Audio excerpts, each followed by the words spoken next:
Hello everyone, কেমন আছো তোমরা সবাই? আজকে অনেক দিন পর নিজের দোকানটা খুলেছি।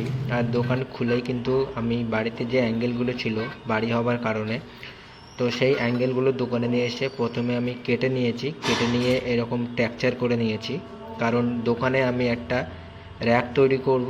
আর সেটাতে আমি রেন্স রেখে দেবো, যেহেতু আমার দোকানে রেন্স রাখার জন্য কোনো র্যাক তৈরি করা নেই। তো এখানে দেখতে পাচ্ছি আমি ঝালাই করছি, আর এটা কিন্তু টেবিল তৈরি করার জন্যই এটা র্যাক তৈরি হবে।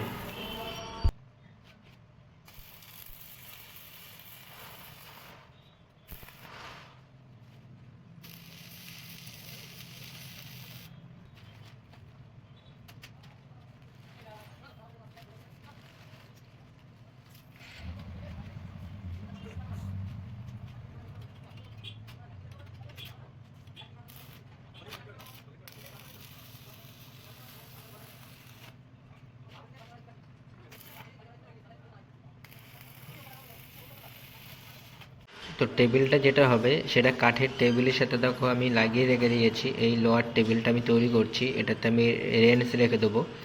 তো এটা কিন্তু অনেক মজবুত হবে, কারণ এটা আমার বাড়িতেই ছিল আর অনেক মোটা অ্যাঙ্গেলটা ছিল, তার জন্য এটা অনেক মজবুত হবে। আর এটা হচ্ছে তার ফাইনাল লুক। এখনও অনেক কাজ বাকি রয়েছে, সেটা পরে করে তোমাদের সাথে শেয়ার করব।